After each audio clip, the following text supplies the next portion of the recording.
Welcome to my new and fresh blog.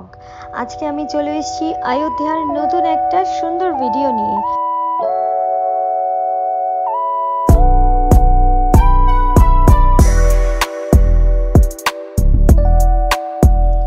প্রথমে তোমাদের একটু হোটেলটা ঘুরিয়ে দেখিয়ে দিই। এই হোটেলটা বেশ সুন্দর, মানে আমি অনলাইন থেকেই বুকিং করেছিলাম। যতটা অনলাইনে না দেখেছিলাম তার থেকেও বেশি ভালো সামনে দেখতে লাগছিল। হ্যাঁ, অযোধ্যার যে মেন জায়গাটা আছে সেটার থেকে একটু আউটার সাইডে হাইওয়ের ওপরে, কিন্তু খুবই সুন্দর একটা জায়গা।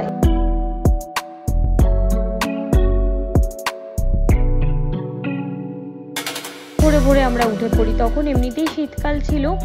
ওটা মানে তখন প্রায় 4:30-5টা বাজছিল, চারিদিকে কুয়াশা, এবং আমরা সেই সময়টাতেই উঠে বেরিয়ে পড়ি অযোধ্যার রাম মন্দির যাওয়ার উদ্দেশ্যে।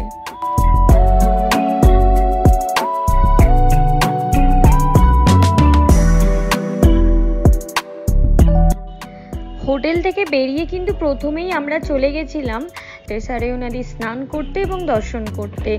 খুবই সুন্দর একটা এক্সপিরিয়েন্স, মানে এত সুন্দর কুয়াশা ছিল ওখানে, কুয়াশা মেঘ করেও ছিল হালকা হালকা, তার মধ্যে নৌকাগুলো যখন নদীতে দাঁড়িয়ে আছে, খুবই মনোরম একটা দৃশ্য ছিল। সরয়ূ নদীর ধারে গেলে যে পবিত্রতা একটা ব্যাপার আছে ওই জায়গাটার মধ্যে, সেটা আপনারা সবাই নিজেরা গেলে অনুভব করতে পারবেন।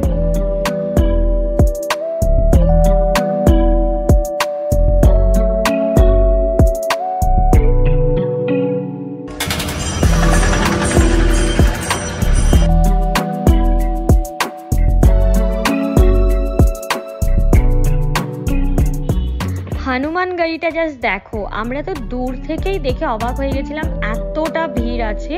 আমি তো শুধু ঠাকুরকে ডাকছিলাম যে হে বজরংবলী, শুধু তুমি এখন আমাকে মানে তোমার দর্শন করাতে পারবে, আর কারো সাধ্য নেই। আর আমি জানি না, মানে ওই ভিড়টা দূর থেকে দেখে আমার এতটা ভয়ানক লাগছিল। আমি একটা বাচ্চাকে কোলে নিয়ে, আমার নাক্স তখন আমার কোলে, ঠিক আছে, ওইভাবে আমি কিভাবে যে পৌঁছে গেলাম, আর কোনো ধাক্কা নেই, মানে জাস্ট ভিড়ের মধ্যে যখন আমি ঢুকে গেলাম তখন শুধু চলতেই গেলাম। এবং আমার মনে হচ্ছিল যে আশপাশটা হয়তো পুরো একদম মানে ব্যারিকেডের মতন, মানে জানি না এটা ভগবানের একটা মাহাত্ম্য কিনা, মানে আমি একদমই বাচ্চাকে কোলে নিয়ে খুব ইজিলি দর্শন করেছি।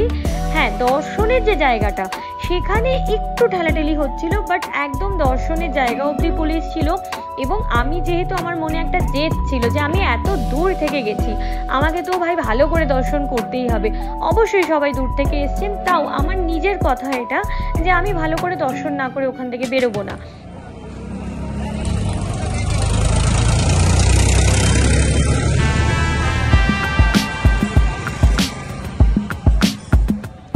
এরপরেই আমরা চলে এসেছিলাম, হনুমানগাড়ি দর্শন করার পরেই আমরা চলে এসেছিলাম শ্রী রামচন্দ্রের মন্দির দর্শন করতে, যেটা রাম মন্দির সবাই আমরা জানি। অযোধ্যা যে উদ্দেশ্য নিয়ে যাওয়া, অবশ্যই হনুমানজির দর্শন এবং শ্রী রামচন্দ্রের দর্শন। আমি রাম মন্দিরের ভেতরেরও কথা বলছি, আমি নাক্সকে আমার কাঁধের ওপর বসিয়ে নিয়েছিলাম যাতে ও দেখতে পায়। এবারে ও এতটা ছোট, ওর অত বুঝতে পারছিল না। ভিড়ের মধ্যে সবাই জয় শ্রীরাম বলে চিৎকার করছিল, ও না ডিস্ট্র্যাক্টেড হচ্ছিল বারবার। আমি কিন্তু অনেক দূর থেকে ওকে বারবার বলছি, বেটা দেখো সামনে ঠাকুর আছেন, তুমি নম করো। ও 1-2বার নম করেওছে, কিন্তু যখন সামনে গেছি আমি জানি না কি হলো, আবারও আমার সাথে এই চমৎকারটা হলো। পুলিশটা আমি যখন দেখছে যে আমার কথা না শুনছে না, পিছন দিকে তাকাচ্ছে, পুলিশটা আমার কোল থেকে ওকে নিজের কোলে নিয়ে ওর মুখটা সোজা করে মানে শ্রী রামচন্দ্রের দর্শন করিয়েছেন। মানে আমি এটা বলতে গিয়েও আমার গায়ে হাত পায়ে কাটা দিচ্ছে, এতটাই সুন্দর দর্শন হয়েছে, আমার বুকটা যেন ভরে গেল। মানে এইরকম যে আমার ছেলেও দর্শন করবে আর আমিও যে এরকম দর্শন পাবো, সেটা মানে ভাবতেই পারিনি। তাই জন্য আবারও অযোধ্যার রাম মন্দিরে যাওয়ার খুব ইচ্ছা রইল। ভগবান যদি আবার টানেন, আমি আবার অবশ্যই যাব।